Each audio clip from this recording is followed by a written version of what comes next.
Predatory aggression, also known as instrumental aggression. It's planned, purposeful, and emotionless, aimed at achieving a specific goal. Reactive aggression, also known as affective or impulsive aggression. It is reactive, spontaneous, and driven by emotion, often as a response to a perceived threat or frustration. Emotional context. Predatory aggression lacks emotional context. Reactive aggression is characterized by high emotional arousal. Pre-attack behavior. In predatory aggression, pre-attack behavior is calm and controlled. In reactive aggression, it's often agitated and erratic.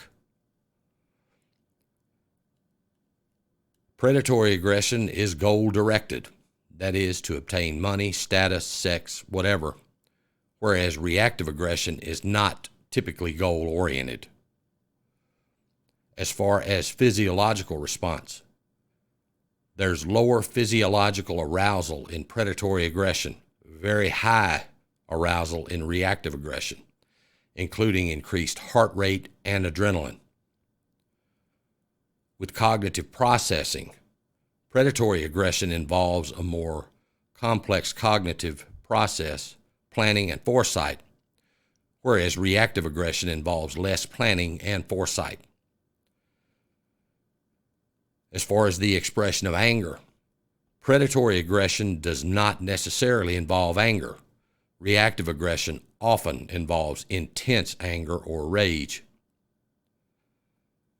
As far as duration and suddenness, predatory attacks are usually prolonged and calculated, whereas reactive attacks are sudden and brief. Triggering events. Predatory aggression can be triggered by opportunities for gain.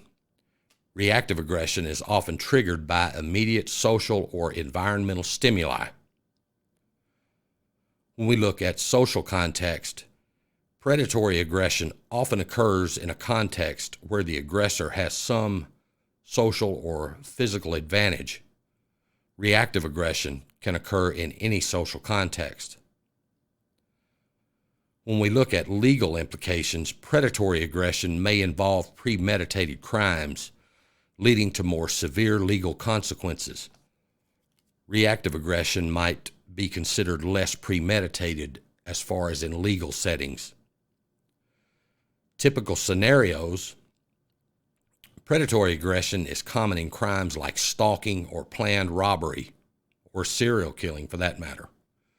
Reactive aggression is more common in domestic violence or bar fights. Now, as far as aggression and its relationship to psychopathy, predatory aggression is much more closely associated with psychopathy. Reactive aggression is more commonly linked to other disorders like borderline personality disorder. Management strategies. Managing predatory aggression involves addressing underlying motivations and moral reasoning. Managing reactive aggression involves controlling emotional responses and improving coping strategies. Now, psychopaths are good at risk assessment. Predatory aggression requires assessing long-term patterns of behavior and planning, whereas reactive aggression assessment focuses on immediate triggers and emotional states. As far as therapeutic approaches go, cognitive behavioral strategies are effective for reactive aggression. More nuanced approaches that address empathy and moral reasoning are needed for predatory aggression.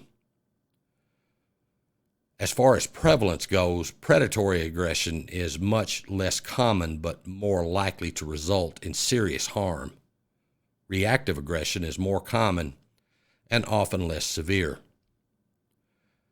Now, with public perception, predatory aggression is often sensationalized in media as cold and calculated, whereas reactive aggression is often portrayed as a loss of control.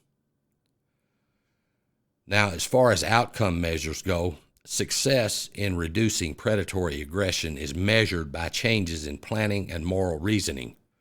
Success in reducing reactive aggression is measured by changes in emotional regulation and response to stress.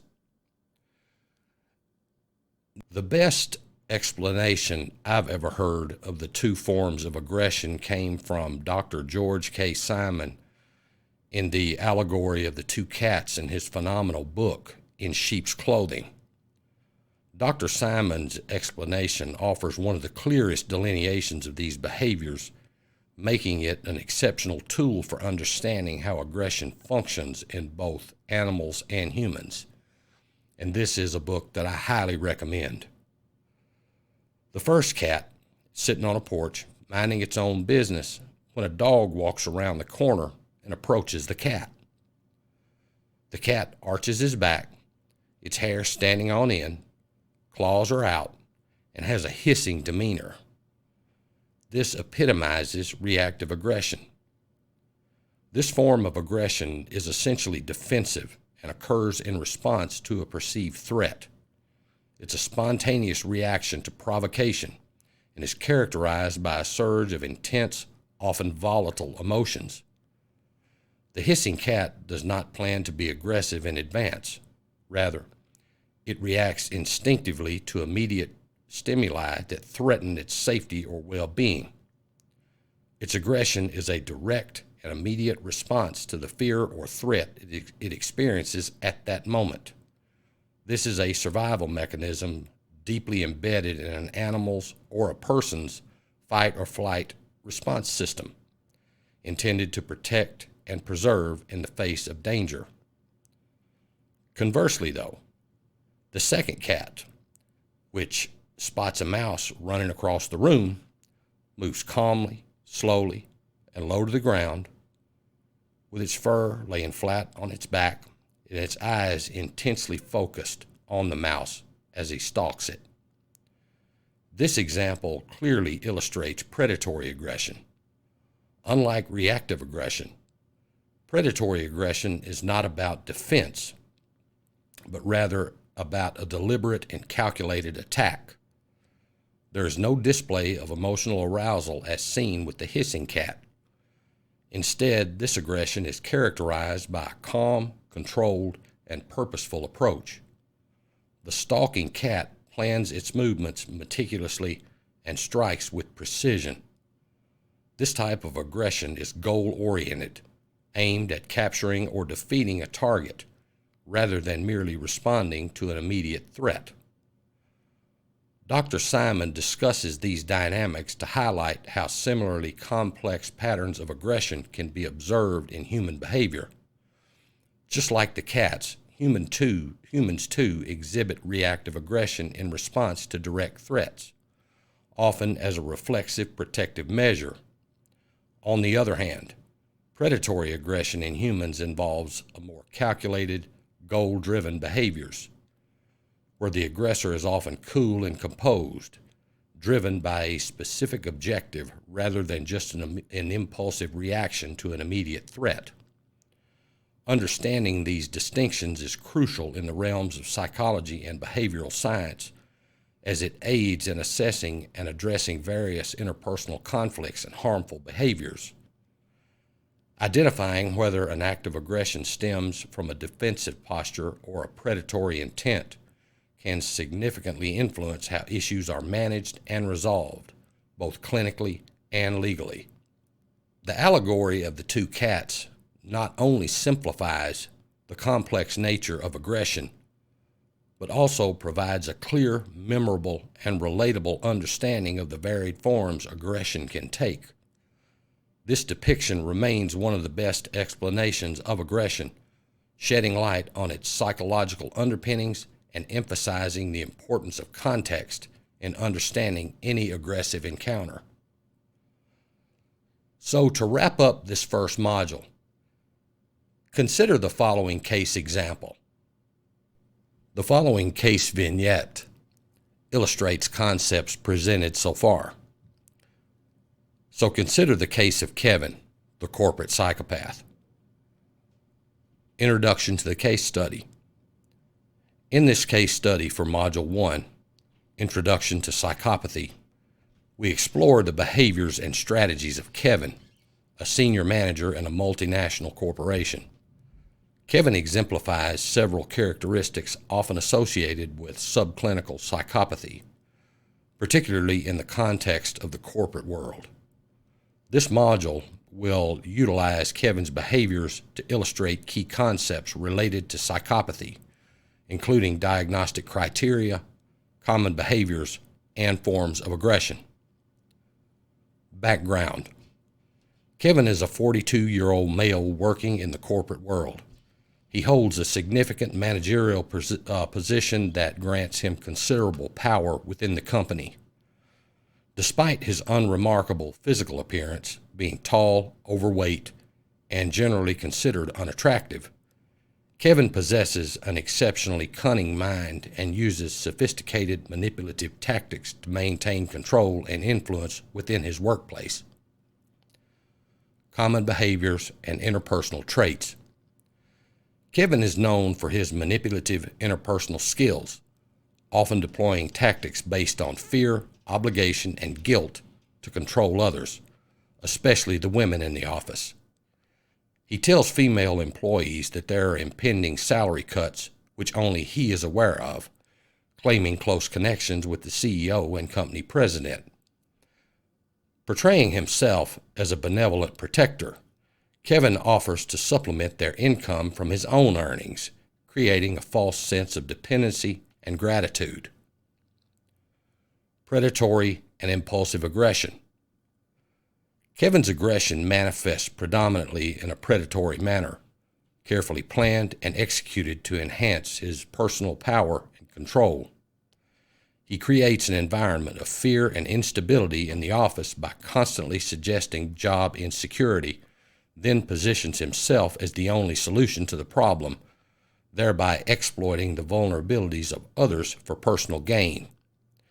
However, there are occasional bursts of impulsive aggression, usually verbal outbursts when he perceives his authority is challenged or when his plans are thwarted. These outbursts further cement the fear-based environment he thrives in. Diagnostic criteria. According to the DSM-5 and ICD-11, Kevin exhibits numerous traits indicative of psychopathy. The first is deceitfulness, as evidenced by his manipulation of information and lying about company financials to instill fear and dependency. The second is lack of empathy. Kevin shows no genuine concern for the welfare of his colleagues, viewing them as tools to be used. Third is egocentricity. Kevin's actions are driven by a profound self-interest, with little regard for the harmful consequences of his actions on others. The fourth is impulsivity. Although his manipulations are often strategic, Kevin's aggressive reactions to perceived threats show a lack of control and foresight. And finally, failure to accept responsibility for his actions. Kevin never acknowledges the ethical breaches of his actions, instead rationalizing them as necessary for business or personal reasons. Impact on others. Kevin's behavior creates a toxic work environment characterized by high stress, low trust, and significant emotional distress among employees. His ability to fire those he perceives as a threat has led to high turnover in his department, which impacts the company's operations and overall morale. Analysis. This case vignette illustrates how psychopathic traits can manifest in a high-functioning individual within a corporate setting. Kevin's case provides clear examples of both predatory and reactive aggression and highlights the complex interplay of various psychopathic traits in personal and professional relationships. Educational application. Students and professionals studying this case are encouraged to analyze Kevin's behavior through the lens of the diagnostic criteria provided in the DSM-5 and ICD-11. Consider interventions that might mitigate the impact of such individuals in corporate environments, and explore strategies for identifying and managing similar cases in professional practice. This case vignette serves as an application of theoretical knowledge to real-world scenarios, enhancing understanding of psychopathy and its implication in diverse settings.